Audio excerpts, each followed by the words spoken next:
I'm not going to do much in the way of intro because I don't want to take up any more time. So I'm just going to give it to the moderator, phenomenal Kayla Min Andrews, who is not only a fiction writer and an MFA candidate at UNO, but also, sorry? At Randall. At Randall, thank you. See, I think everyone who's an MF candidate who lives in New Orleans goes to UNO. That's what I think. So yes, an MF candidate, a candidate at Randolph, and also brought her mother's book, The Fetishes, to life in a really beautiful way. So she knows a lot about passing down artistic traditions from one family member to the next, and is the perfect moderator for this discussion between writers and musicians of the same families. Thank you, Kayla. All right, thanks Megan, and thanks everyone for coming. And thank you, panelists. So we're here with, it's a family affair. We've got two poets, a father and daughter, and a musician, two members of the illustrious Batiste family.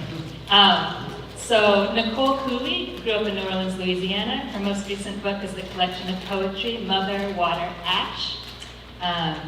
And her awards include the Walt Whitman Award, the NEA, Creative Artists Fellowship from the American Antiquarian Society, and the Emily Dickinson Award from the Poetry Society of America. Currently, she's a professor in the MFA program in Creative Writing and Literary Translation and the English Department at Queens College City University in New York. And then we have Nicole's father, Peter Cooley. He's a professor emeritus and director of creative writing at Tulane University. He is the author of 12 books of poetry and the father of 3 grown children, including Nicole. He is poetry editor of the journal Christianity and Literature, and his latest poetry collection, Accounting for the Dark, came out this year from Carnegie Mellon University Press. We have Ryan Batiste. He is a versatile New Orleans musician with a global reach. As a seasoned touring and recording artist, he has graced stages worldwide, sharing his unique blend of musical styles. Beyond his performances, Ryan is dedicated to nurturing the next generation of musicians.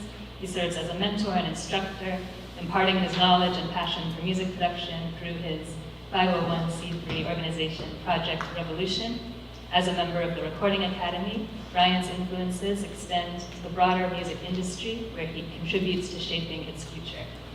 And we have also Chanelle Batiste. Thank you so much for joining us last minute. So this is in fact not Michael Batiste. I don't have a bio for you, but yes, we'll talk soon. And I would love to invite each person to give us a little taste of what you do. Maybe if the poets wanted to read a poem, and then if the musicians wanted to talk about their latest musical ventures. Sure. Would you like to start, Nicole? Sure, I'll read a short, Hello everyone, I'll read a short poem just to get us started. So I'm here to talk about in part to talk about my book, Mother, Water, Ash, which just came out from LSU Press, which is about my mother's sudden death and the ecological grief of the erosion of the Louisiana coast. So I think what I'll do is just read a short poem that speaks to that.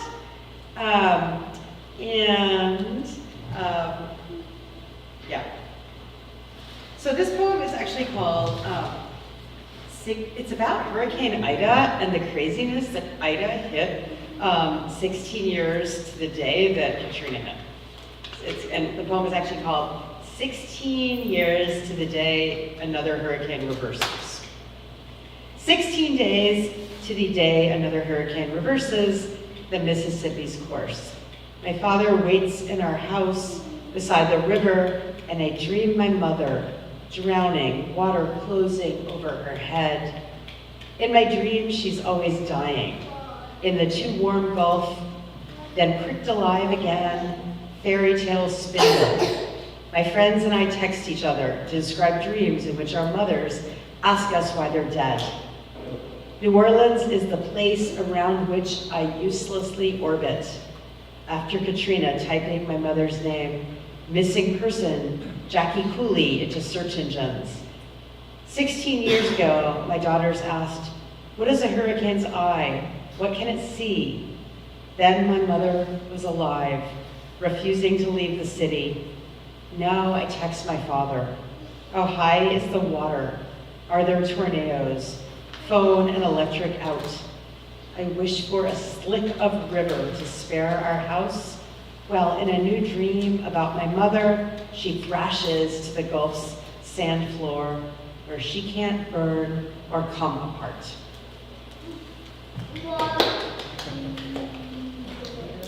Thank you, Nicole. Can you hear me? Is this okay? I'm going to read a poem which really started my new book, Accounting to the Dark. All these poems in that book are about the pandemic. And this is the first poem I wrote to start the book. And I'm always fond of the poems I think I can't write, the poems I think I'll never write, and this is one of those. I was walking by my neighbor's house next door, and that's really what started the poem. You remember the days of the pandemic when the death count would be on the morning news, the noon news, the 6 o'clock news, and I thought I'll be damned if I'll listen to the 10 o'clock news with that death count on it, but it was on all day long. It was very present in our lives. Also, I live right next to Oxnard Hospital, where I do volunteer work for the Episcopal Church, talking to patients, just trying to make them feel better sometimes. And a place also where my son was born 40 years ago, so I have special feelings about that place. So that occurs in the poem too. But the flowers I'm writing about to start the poem are those in the garden of my next door neighbor, who is a nurse at Oxnard. Sheltering in Place, New Orleans, April 2020. Sweet peas on my coffee table insist they start this poem. Once they might have called up a painting by Monet, but today they're just some image of mortality I snipped quickly from my neighbor's front yard fence. After shaking, I read her note. Please, please take COVID-19. We're sheltering in place. I jog around the block. She walks to work. Emergency NICU nurse at our neighborhood hospital. Over there, somebody's being born. Somebody's dying. Somebody's being tested. How much this minute I crave the sweet pea odor of transfiguration. The cut flower scent is just rusted garden shears. I savor my sense of smell. I'm well. I'm safe at home. Reader, help my tongue taste these flowers' hues. Pequin crimsons, tart amethysts, honey ambers. While I've been writing this, someone over there died.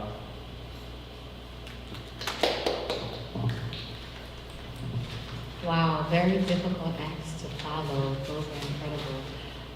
Well, my name is Dr. Chanelle Batiste, and I'm a provisionally licensed clinical psychologist by trade, but also grew up in the arts like most of my family members. And I used to write poetry, and then I got wrapped up in all of my scholarly work in psychology, but I'm finding new pathways to merge my creative interests with my professional interests. And so I'm also the co-founder of an organization called NOLA Black Mental Health Matters, and where I get to express my creativity is through how we curate our safe spaces to talk about mental health and wellness with community members at our programming. So I don't have a poem, but I'll pass it on to my little brother. Hey guys, how's it going? My name is Ryan Batiste. I am a musician, producer.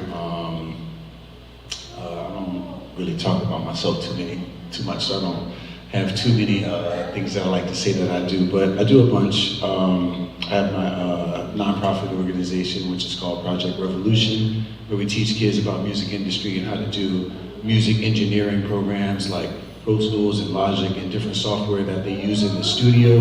I call it a music program with a twist, because they learn about music, but just in a different sort of way. Obviously, full-time father, got the baby with me everywhere I go. But yeah, that's just a little taste of what I do and what I've been working on recently. Awesome. And you had an album come out? Yeah, recently I had my fourth project called Shag's House, which is a spin on EDM and house, kind of my way, how I like to do it, you know what I mean? And do a whole bunch of different styles from like Afrobeat to deep house, Chicago house. And a lot of people like to call, you know, they like to classify music as this genre or that genre, but I just call it Shag's house because it's my version of, you know, music in general. So it's out on all streaming platforms if y'all are on, you know, YouTube and Instagram, and it's on everything. And yeah, that's the latest project that I've been working on. So, thank you so much, everyone. I was wondering if I could start with Nicole, if you could tell us sort of your poet origin story. Like, when did you know you wanted to be a poet like your dad, and how did it feel to realize that, and did you have any resistance to that idea? Oh, sure, I love that. So, I was very lucky to be able to go to the New Orleans Center for Creative Arts for high school, NOCA, and that really allowed me to like solidify my arts training and to really delve deep into thinking about literature and writing and all of that. And so that was fantastic. And obviously I also grew up in a house where writing and literature and poetry were like what you should be doing and what you should be reading. And you know, it was the preferred activity, like, and everybody was encouraged to get an MFA. So that was pretty unusual, I know that. So I had a lucky public New Orleans high school experience and a really lucky experience, like having my dad as a father. And, I think that's true, but I would have been just as happy if you were a nuclear physicist, even if I didn't never understood any science course I ever took. oh, the mic's not on. Oh, it's not? Okay, maybe Crystal doesn't make it. Is it on now?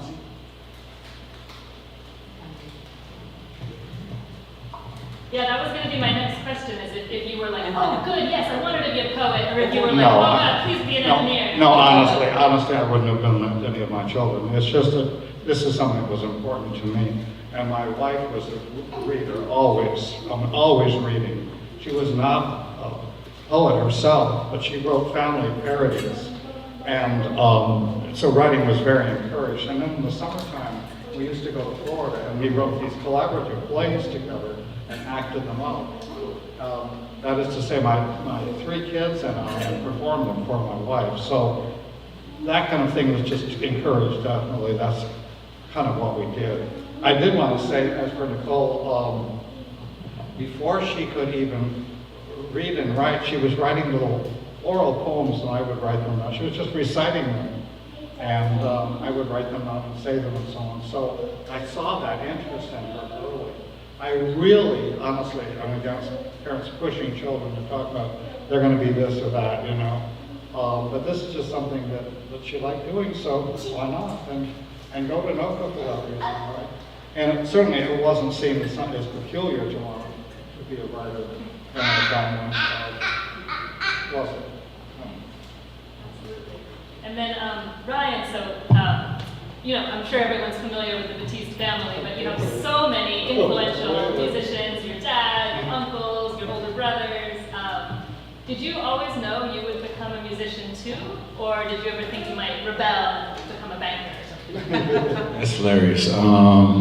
Honestly, I think that I always knew that it was going to be in my path because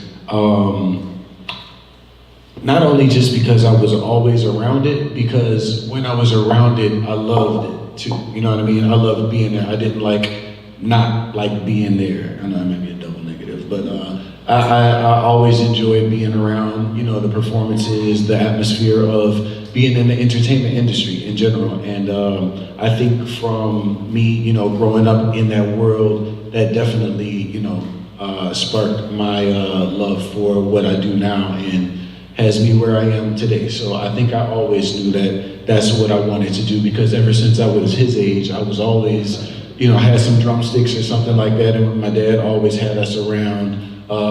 My sister included, always had us at Jazz Fest or French Quarter Fest or House of Blues, even when we weren't age appropriate to be in, you know, we were hanging in the green room or something like that, you know, probably where he needs to go. But, you know, I always knew that I was going to be doing something music related. And was your dad encouraging you? Was he putting an instrument in your hand? Absolutely. My mother and father both sent me through music school. I went to a school called NOCA, which is, all right, cool, NOCA alum in the building, which of course helped propel me to, you know what I'm saying, learn more music and take it even a step further. And my mother and father always encouraged me to take that step to learn, you know what I'm saying, with the great musicians that are here in the city too as well. Went to a whole bunch of different camps, jazz camps, studied under every great musician that, you know, is from New Orleans, honestly, in my opinion. And they were always supportive in pushing me to, you know, go to school and learn more and, you know, take the next step and just, you know, fully equip myself in, you know, music in general. I guess I had been invited to be a guest writer at NOCA when I first came here. That's how I knew of it, you know. And so when I found out about that and found out that Nicole was interested in writing, I asked Newman if she could go there at the same time, which they allowed at that time. And now they have a much more open policy. The kid at the end of our street who goes to the LaSalle is going to NOCA at the same time. And another young woman I know went to Sacred Heart and to at the same time. It's much more feasible nowadays. That's true. I guess I hadn't realized also when you're talking about musicians being around, because there wasn't enough money to put people up at hotels or motels in Wisconsin or here. We had people staying at our house. So Phil Levine came and stayed at our house, and he was giving a poetry reading at the University of Wisconsin Green Bay where I was teaching. And then he went on to become Nicole's professor at Brown University 17 years later. And I mean, I remember when he was kind of taken with Nicole at that time because he didn't have any more girls, he just had 3 boys, and sent me this little note afterwards that said, "What's the name of that little girl who's always writing? Nicole?" Yeah. I'd love to ask, at what point in the writing process, if you're writing a song, you're writing a new poem, at what point would you show it to your family members who are also musicians, or at what point would you show your dad, or would you show your daughter? Because you do need to wait until it's completely finished, or would you solicit feedback and incorporate that into your work? I love that question. Yeah, I think for me, it's like a little bit like you don't want to decide your work is done when it's not really done and you print it out in Times New Roman and it looks amazing. So I, give a few rounds, but I'm always happy to show it to my dad, who is a super merciless critic, and I appreciate that. We've written 2 collaborative chapbooks together. We're working on the 3rd one, and we read aloud from the work as we're doing it, and we're basically able to say to each other, that is a piece of crap. Okay, no. So I really appreciate that, and I appreciate the honesty, but I definitely will give it a few rounds before I show it to my dad, but I can always depend on his merciless criticism.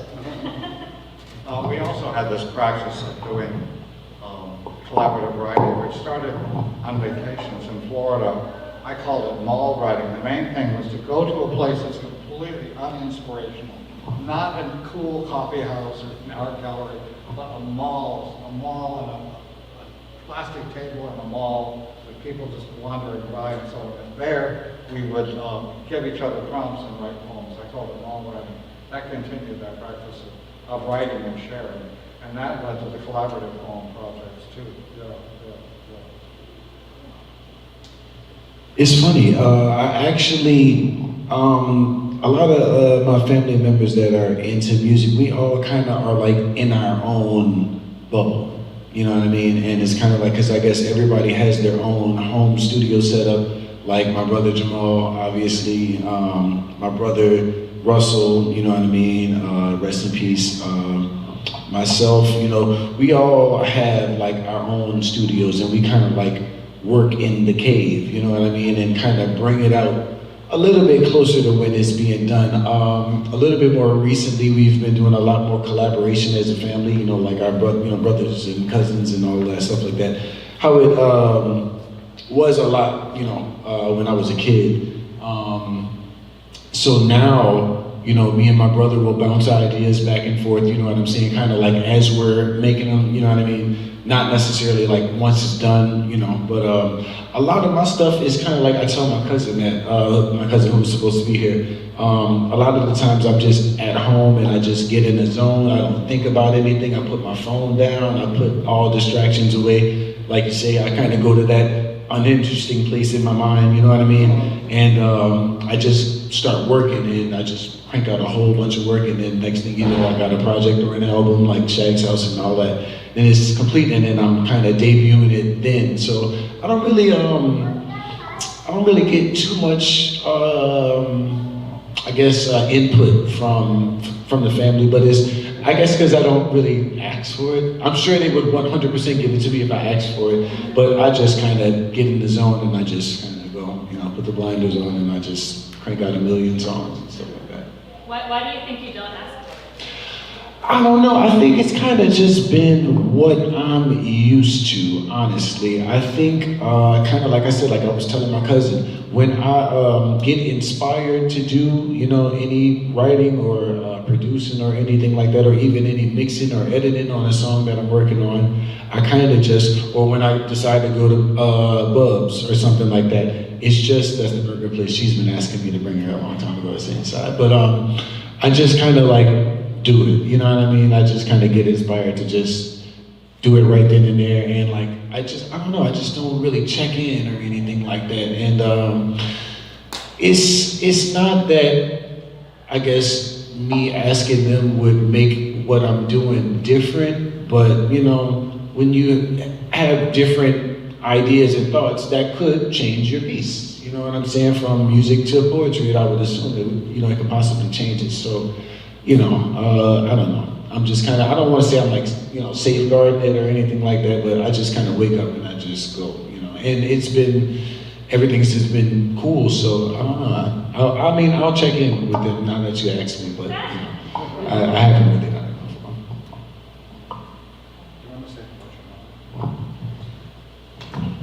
I was wondering if you wanted to talk about what is similar and what is different between your tastes and the tastes of, in your case, your father, your daughter, your other family members who are musicians. Yeah, what's similar in your tastes and where do you differ? Oh, I love that question. Yeah, you know, I think growing up as a kid, having my dad write poetry and like my sister and my brother and I looking for ourselves within his poems was kind of a funny endeavor. And so I think a lot about like how much I want to disclose in my writing, especially because I have two daughters who are young women, and I don't want to write about them and put them in my work. So I think a lot about personal disclosure and about confession and about all that stuff. And my dad always said when we were growing up, poetry is not autobiographical, but we always kind of knew it was. So it's like, it's a hard thing. It's a hard thing to figure out. But I will also say that I often find it hard to read my dad's work. Even though I read it a lot and I'm like one of his best critics, it can be difficult to read it and to look at it in an objective way, if that makes sense. Could you explain a little more why it's difficult? Yeah, I think it's just, you know, it's maybe too close to home is part of it, or again, like I kind of know what's behind it, or I'm not even sure, but I have to always sort of take a step back, and my dad and I have been on like panels together at conferences and talked about our work in different forums, but I always have to sort of remind myself like, all right, let's think about this. This is another person's writing. This is not just your dad. So I guess it's about taking a step back. Well, is it on now? Is it on? I can't, okay. I think you don't know what's behind it. Because I feel I don't know what's behind it. I'm very interested in the mystery of writing and art, you know. And a friend of mine said, you should stop saying this, Peter, but I don't know what I'm doing. And I pride myself on finding out what I'm doing by doing it, okay? So I really don't know what's behind it exactly. I'm just doing it. I did want to say something about my wife, who died 6 years ago. She was a merciless critic of my poetry. I mean, her comments veered from this is so bad, I can't believe you would ever do this. See, this is the best thing I've ever written, okay? She would say those. But she was certainly a formative influence in your writing also. She was reading to you constantly from the time you were little. And I can still hear her voice in the other room reading you those books. You can cite what they are. A lot of books about little girls and so on. They really got you interested in the whole thing. That voice is always back there in the back of my head. So she was a very important part of the family writing project. And my younger daughter has gone on to write plays for children. She has a job as a kind of dramatist in residence at a private school in Missouri. She does that. And my son, who is now a lawyer, also wrote a poetry thesis at Rice University as an undergraduate. And he went to Nova in the summertime too. He's been involved in writing the whole family actually. So it is a kind of family deal.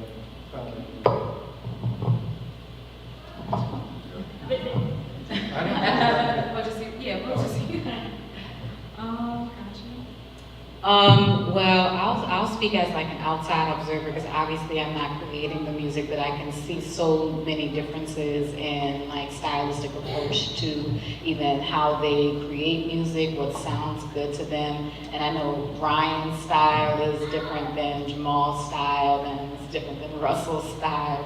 And I always have kind of categorized it as like Russell was just like funk was his thing, and he lived and breathed that, and he grew up playing with my dad. They're not very far apart in age, and so that was always his thing. And then Jamal, he's the unorthodox drummer, and just like the way he hears drumming and what's the sounds and what sounds good and the flows of it, it's just kind of like watching his artistic expression manifest through the way he moves his sticks, and it's so amazing to watch.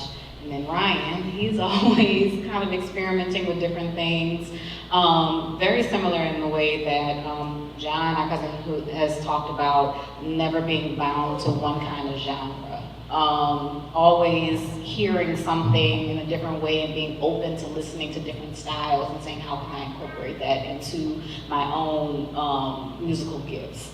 And so it's just been fascinating to watch that again as someone who isn't creating the music but consumes the music and seeing the differences from generation to generation, and even, you know, thinking about what would be interesting to my nephew one day who's also expressed some interest in the drums. You know, so we'll see what goes there. But yeah, I think that they have a lot of really cool differences in how they approach music. Yeah, I think that pretty much sums it up. Each one of the brothers, if I want to, you know, dive in on that, like my brother Russell and Jamal and Damon even, we all have different styles of, you know, or different approaches to, like when we compose or when we're writing or when we're doing any of our, you know, any of our musical things that we're doing.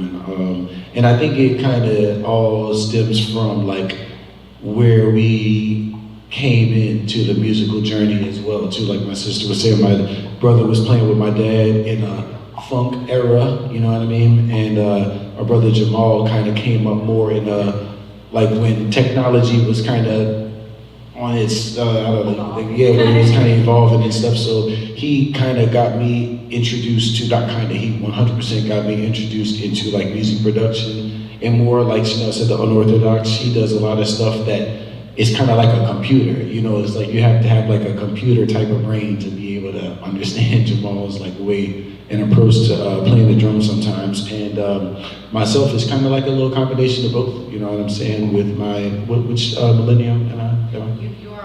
I'm a millennial, so with my new approach, you know, with all of that together, you know, I got a lot of pop, new age, you know, radio sounded type of stuff, you know what I mean? So, yeah.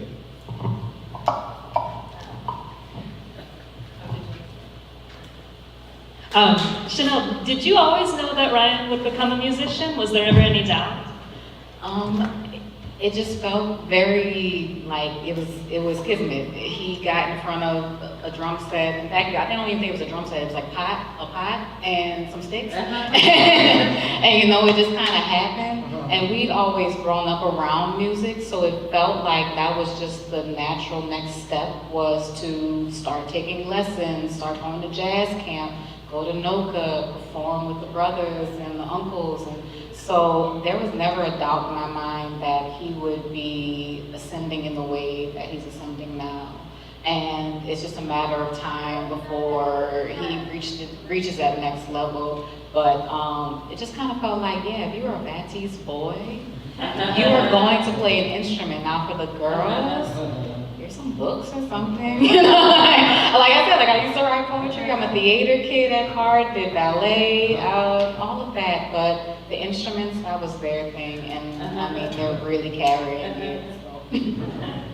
Were you ever tempted to pick up an instrument yourself? I did. I picked up guitar. Like when, I don't know if anybody remembers the movie School of Rock with Jack Black, but it was around that time where I was like, you know what, it's my time to get into it, but also with all of the like soccer, ballet classes and all things, I just felt overwhelmed. But Ryan and I actually did do, like when we started out, and was at 06, 05, like it was around Katrina, our dad had given us one of his old keyboards.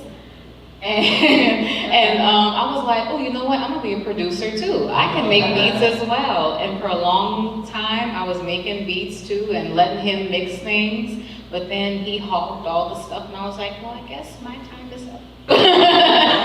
But he still, he'll run beats by me and say, what do you think of this? And so I do appreciate still being like looped into the musical process in that way, because I have an ear for it. I just don't, you know, the fingers don't move like this.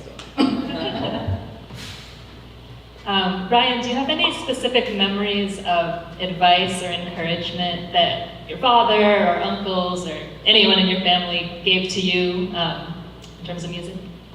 I can definitely reside with John's, you know, don't be boxed in, you know, and just kind of do you. Jamal, just do you. That was one of his songs.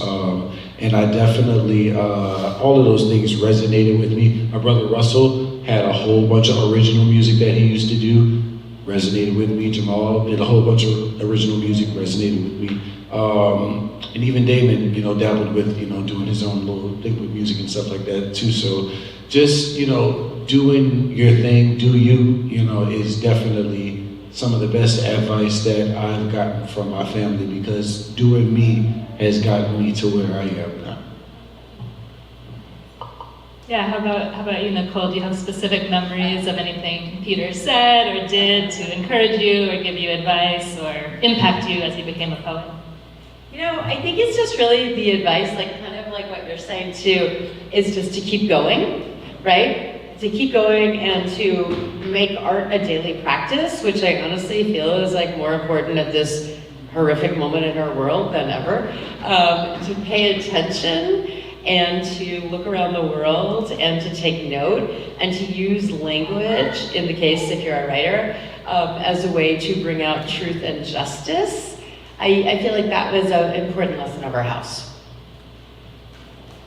And Peter, do you want to share anything about what you tried to advise Nicole or encourage Nicole or impact Nicole's development? I think I was only trying to lead by example rather than maxims or anything, but I just remembered also that Nicole, I went to the Iowa Writers Workshop. I mean, that was one of the only creative writing programs in the United States at the time.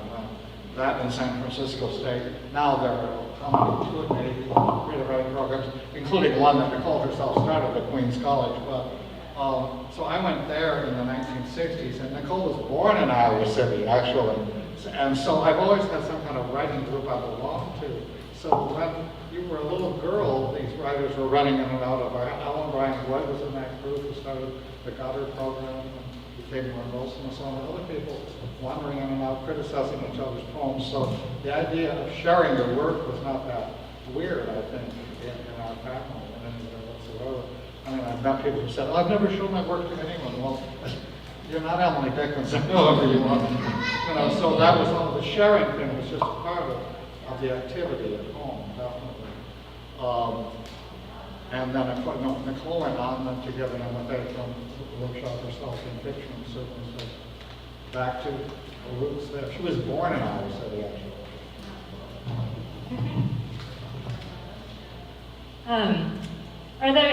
Is there ever any feeling of competitiveness where you can't help comparing yourself to your family members, or where you feel like, I wanna be even better than my dad, or oh, I can't let my daughter pass me, or like, oh, I need to distinguish myself from my siblings, or, is there any kind of maybe involuntary feeling of comparing yourself or competitiveness within your field?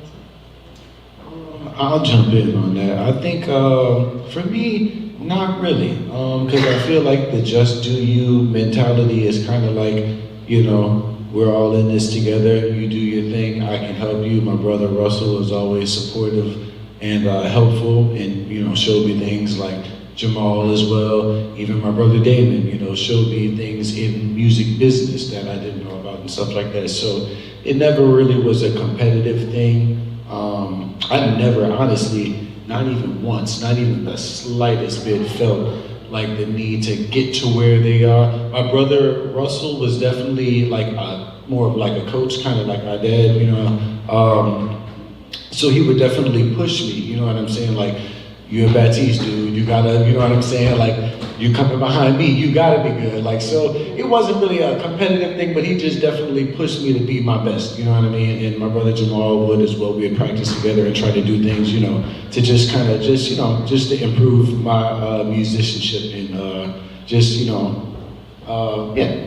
So it never really was a competition sort of thing. Like, not saying that it was, but it never even felt, even in the slightest bit like, I gotta get to where they are, it was always, if I wanted help or if I needed any questions answered, I could look to my brothers, I always call us the Navy SEALs, we the unit, we the unit,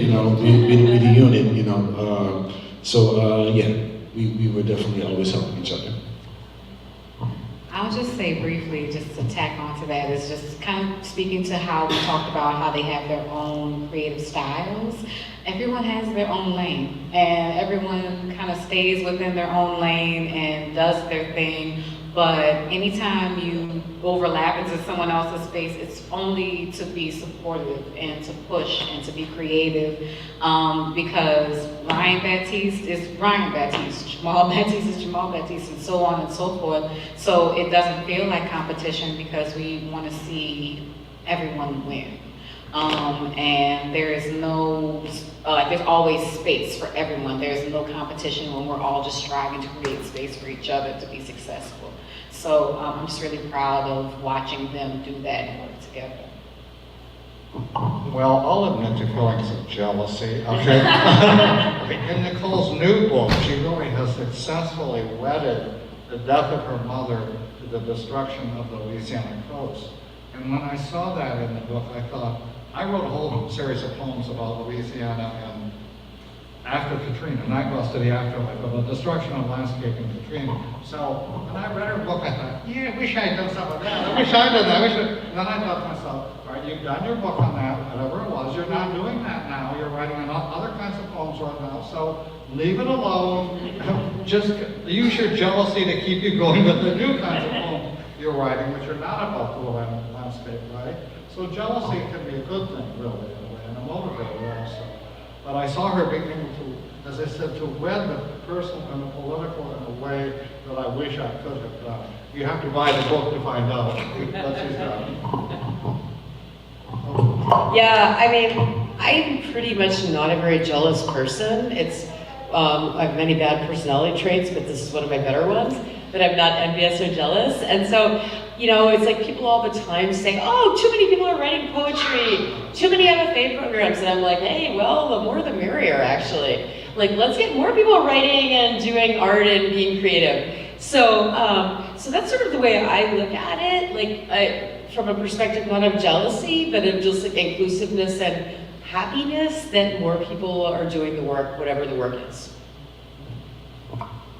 Did you feel intimidated at all when you first were starting out and knowing that your father already had a successful career in poetry? Was it daunting to be at the beginning and looking at a parent who was already established? Yeah, and I know you must have been thinking about this too, right? Yeah, so especially when I was a student at NOCA, at New Orleans Center for Creative Arts, and my dad would come in and be a guest writer, that was really tough. Because he would be extra mean to me, just to, I guess, make a point, and I would be crying in the car on the way home. So that was tough.